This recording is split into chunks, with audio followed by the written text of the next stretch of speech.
Morning. Mr. President, council members, my fellow citywide elected officials, and city department representatives, thank you so much for welcoming me here today. I present Milwaukee's 2025 proposed executive budget to you this morning. It's a document that lays out the path forward for our city. The budget prioritizes public safety. It provides for municipal services that our residents expect, and it navigates through complexities and constraints that we must manage. While some here are new to the city budget process, most council members present are familiar with the work ahead. There are never sufficient resources to accomplish all we want for Milwaukee, and difficult decisions are consistently part of the process. So yes, we must be frugal. At the same time, innovation and evaluation of ongoing efforts are essential, and my proposed budget embraces those obligations. Perhaps most importantly, the budget I deliver today looks beyond just the numbers, beyond simply just the dollar signs. This budget is focused on our residents by addressing priorities and expectations that they share. It's not enough to simply balance the 2025 budget. We must craft next year's fiscal plan so that it serves all Milwaukeeans. Our budget and management division and all city departments have invested a great deal of time and a great deal of energy to assemble the 2025 budget, and I appreciate the efforts that they've made. During this process, I've insisted departments present options, examining a range of possibilities to reach their financial goals. That approach has allowed us to develop a fiscal plan that keeps appropriate service levels and maintains the focus on performance goals. Importantly, we've avoided the clever one-time maneuvers that would create problems down the line in future budgets. We focused on essential public services and making sure we always consider equity in our budgetary decisions. I've asked departments to take the long view, making certain the plans that are made today are sustainable next year and for the years to come. When compared to last year's fiscal situation, 2025 is significantly different. Provisions of Act 12 are in force, leaving non-public safety departments to absorb disproportionately necessary belt tightening. The funds we deployed from the Biden-Harris administration's American Rescue Plan Act to sustain city services, especially last year, they're not part of this budget. So we've been making some necessary changes to compensation for general city employees, and those changes have also increased city personnel costs. This budget makes responsible withdrawals from our reserves, and we'll see an increase in capital borrowing to address important projects and opportunities that are before us. What's not changed in this budget is my commitment and the city's commitment to provide solid city services in an equitable manner. And a big part of this is the commitment to quality of life investments. We'll continue the Raise and Revive effort unveiled last year, using both city workers and contractors to demolish buildings that must come down. It's now happening faster to the relief of neighbors impacted by this blight. We're making progress, and we're working with partners to add housing for Milwaukee families. My budget invests more in commercial corridors, directing resources to locally led projects that improve these business areas all around the city. We're investing in roadway improvements with tens of millions of dollars in major street programs and millions more in paving through the popular high-impact paving program. Our pilot program, called Adopt a Neighborhood, has demonstrated the strength of collected, coordinated city resources directed intensely in particular neighborhoods. I want the kind of work that we did in the Silver City neighborhood with VSCDC to continue in other parts of Milwaukee. We'll advance our street lighting improvement effort I've called Brightline, replacing antiquated equipment and increasing neighborhood illumination. You can't miss the change Brightline has brought to areas all across Milwaukee.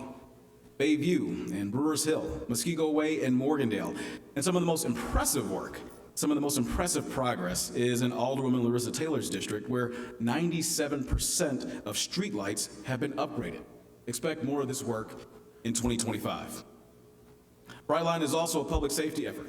It's a prevention strategy that discourages illicit activity through environmental changes.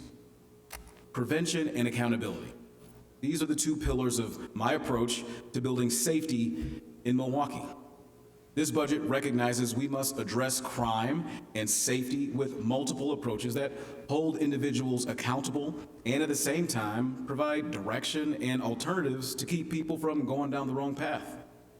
That's why I strongly support programs like Earn and Learn, which provides positive direction by introducing teenagers to the world of work.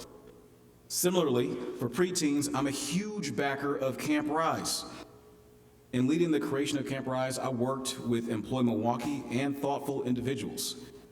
Now, these are the types of programs Alderwoman Charlene Moore has been so supportive of. What we built is a national model to have more outreach for impressionable children in our community. I want young people to see hope and to see opportunity in their futures. That's why you'll see me promoting opportunities for real career opportunities for high schoolers and young adults in the trades. That effort is amplified by Milwaukee Public Schools, and not just Milwaukee Public Schools, but also unions right here in our community.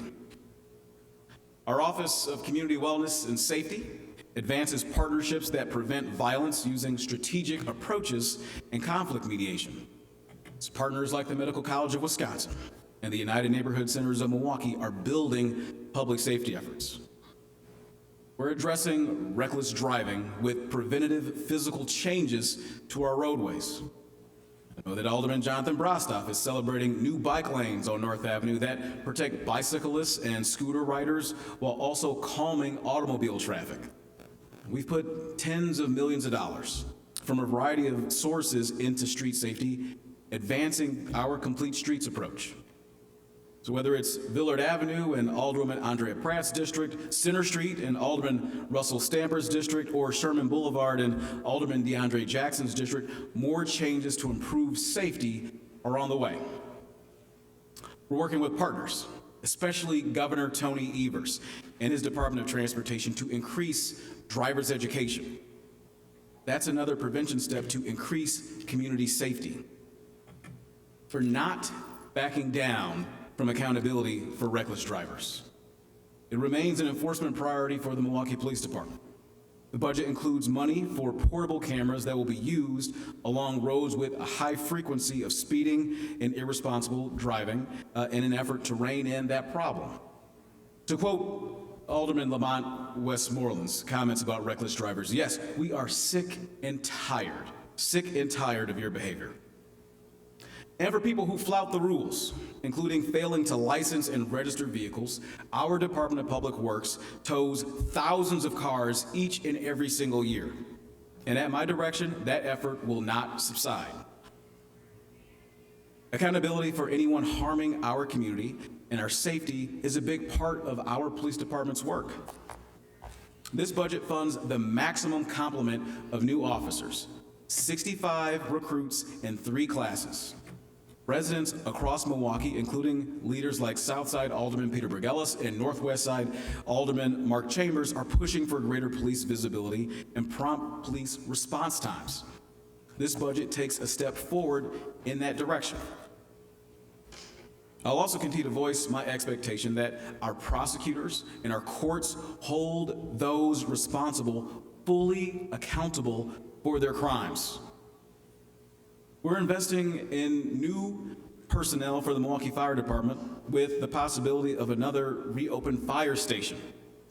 As Alderman Scott Spiker and Alderwoman Jocasta Zamaripa know in their districts, a reopened firehouse is good news for neighbors, and frankly, it's just good news for the city. Public safety is too important an issue for us to ease up on any of our prevention and accountability approaches. A particularly bright spot of Milwaukee's economy is tourism. This year brought visitors from all around the world to Milwaukee for homecomings, for festivals, for sports, for arts, for our food scene, and a presidential nominating convention. I want to build on that because visitors support local businesses. Their spending means more jobs for Milwaukee workers, and visitors spend money adding to our sales tax revenue. The positive impact of tourism is boosted by attention from Top Chef, return of IndyCar racing, baseball and basketball playoffs, and new conventions booked into the expanded Baird Center. They're all good news for the city. And the opportunities are expanding with the Bronzeville Center for the Arts growing and the new Milwaukee Public Museum rising, both in Alderwoman Malele Cogg's district. Tourists are frequenting the 3rd Ward in Alderman Bob Bauman's district and in Walker's Point and Council President Jose Perez's district. We're a top destination for tourism in Wisconsin, with roughly a quarter of all visitors to our state spending time right here in Milwaukee. So my budget supports tourism. That's why we're dedicating $5 million in capital expenditures to Port Milwaukee's South Shore Cruise Dock. That investment in Alderwoman Marina Dimitriewicz's district is the final financial piece needed to welcome big vessels filled with cruise ship passengers to Milwaukee.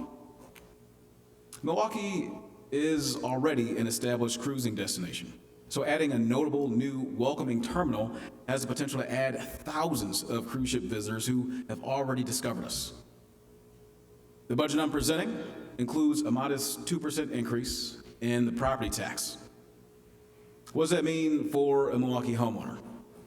A median valued home will see an increase of about $62 in the city portion of the property tax. The budget anticipates roughly $193 million in sales tax revenue, and it incorporates an increase in state shared revenue, about 2.3%.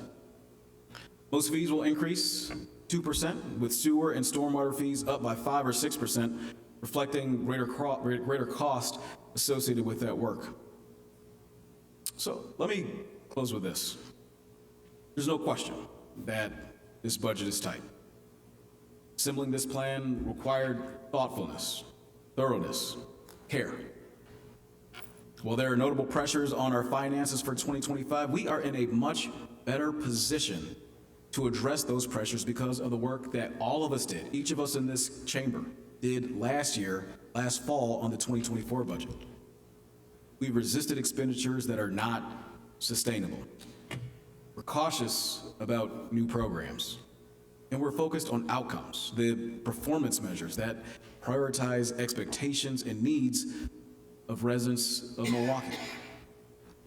Continuing this approach will keep Milwaukee on track for the future. I appreciate the council members' responsible actions in past years, and I know that approach will continue as the 2025 budget is reviewed. Thank you.